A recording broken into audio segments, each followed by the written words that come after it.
Hi everyone, this is your, thank goodness we're not doing this by correspondence school, physical chemistry instructor Dr. Hopkins. This is the next video in our series about molecules, talking about the linear combination of atomic orbitals, molecular orbitals. So in the last video, we finished up with the hydrogen atom where we had the linear combinations of the two 1s orbitals. And what we're going to do is just basically pretty quickly finish up or discuss the first and second row homonuclear diatomic. So those are all the 1s, 2s, and 2p orbitals. And so our scheme is going to use, we're still going to use the real hydrogenic atomic orbitals. We're not going to use the imaginary ones. And we're gonna set our orientation where the z-axis is along the internuclear axis. Here I show a coordinate system for both of these where z is pointing at the other nuclei. And so then our MOs, the ones we've already discussed, we have the 1s, the linear combinations of the 1s, the bonding and anti-bonding orbital that you get.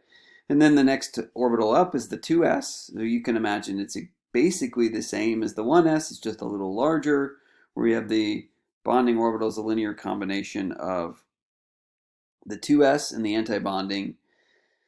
And then we have what's somewhat new to the rest of the second row homonuclear diatomics is the combination of the p orbitals. Okay, so now we have px, py, and pz. We're not using the negative 1, 0, and 1 m sub l orbitals. And so there's going to be two types of bonding and anti-bonding orbitals based on these p orbitals. We have those p orbitals that point at each other, the pz's, and so those represent these 2p sigma g. Okay, so it's a Gerada orbital, is the linear combination of the two pz's pointing at it where you have bonding between the two the two nuclei, excuse me. And then at the bottom we have the 2p where we have the anti-bonding linear combination of the 2pz. Okay, and so we're going to still label those as sigma type, much like we did the 2s orbitals. And then the other two p orbitals, the px and py on both of the nucleus, and notice they are exactly, because we are homonuclear diatomics, they're exactly the same energy. And so you'll end up with a linear combination of the x's and the y's, okay, and those are in the bonding type, those are pi orbitals, okay, and then in that case we have overlap between the two nuclei, but they're above and below or beside the internuclear z-axis. And then we end up with the anti-bonding type, the 2p pi g pi star. So in this case now the pi bonding orbital is an Ungerada orbital, and the pi anti-bonding orbital is Gerada, and that's opposite of what happens with the sigma orbitals. So now we have those are the MOs for all of the first and second row, but the order of the energies depends on what homonuclear diatomic we have. So what we're going to do is we're going to shift from a PowerPoint slide to a program on chemcompute.org to show some of these orbitals. So I'm going to pause this briefly and switch over. All right, we're back with the website for chemcompute.org. So this kind of replaces our Spartan, since we can't go to the lab and use Spartan. I found this online, and you can see the website's ChemCompute, and we're going to use a quantum chemistry program called GAMES. Okay, so that's the calculation type. Tinker is a molecular dynamics. We won't do that, but if you want to play around with this site, it's kind of interesting, actually. So what I've done, and I've already done this, but I want to walk back a second to show. So in order to make a molecule, you would, and they have some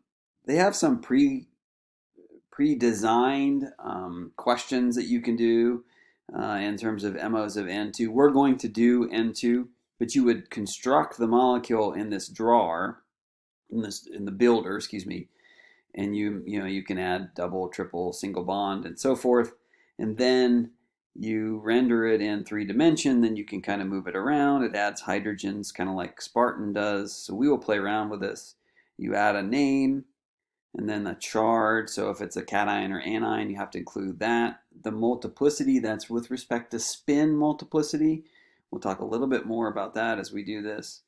And then you have all these parameters that you can set up to do the calculation, and then you submit. And it sends it to this server that's dedicated to doing these kinds of calculations. And so then once that's done, it goes through the process. And then I have, this is one that's completed. Jetstream is the name of the service, the server. And so we have our nitrogen. See if I can point it where we show. So it's all blue. This is our nitrogen. This is the total energy we can select, which I don't know if I can do that. You can kind of go on the trackpad higher and lower and so forth. We've computed all of the orbitals. There's something else we'll do. Now, hold on a second. Let me get back out of this. Now, this is kind of a side note, but we also have the vibrations, okay, that it's calculated. So it's calculated the IR vibration. Here is the stretch, the 2456 wave number. That's not what we're doing at this point, but it's kind of an interesting feature. So we go down here and we'll go to the lowest energy. Let's look at the orbitals themselves. So it should stop vibrating. The lowest energy is the linear combination, and it's a Gerada, so that G, the A1 is a symmetry label, but it's a Gerada, so that's a sigma 1s G. And this is the linear combination of our 1s orbitals. This is the linear combination, the subtracted linear combination of the 1s orbitals, so that's an Gerada. Okay, so those are the 1s. What's more important if we go up to the 2s. So now we look at this one. This should be our linear combination. Here we are. Now we have a molecular orbital it's calculating where we have overlap between the 2s orbitals. Okay.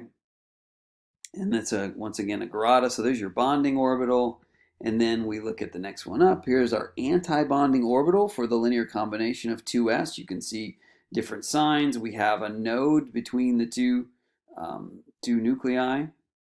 And so then if we go up to the next highest, now this is where this matters in terms of the energy. So notice this, if I rotate this, is a pi type orbital. So we have overlap between the nucleus, but it's above and below the internuclear axis, right? And then if you look at the scale, they are degenerate. Okay, so then I've rotated 90 degrees, so you can see that is the x, the linear combination of x or y. So we have the two different pi orbital bonding orbitals, and they're identical in energy. Okay, and then the next bonding orbital we have, this is the linear combination of the two pz orbitals. We have overlap between them. It's a Gerada once again. Okay, so those are all of our bonding orbitals. And then we have the pi star, right? So here is our anti-bonding orbital with the pi linear combination of the p orbital, excuse me, px or pz, and I don't know which one is which, but you can see they're the same energy, also the same type of shape. So that's what that shape, the bond order, or excuse me, the molecular orbital looks like. And then the last one we have is the anti-bonding of the linear combination of the pz orbital. So you can see we have a node between these two where the sign is different. And so this is a program that we're going to play around with, or I'm going to assign that you play around with in terms of in creating some homonuclear diatomics, looking at the orbitals, the linear combination, see if they make sense in terms of what we've been learning. All right, until next time.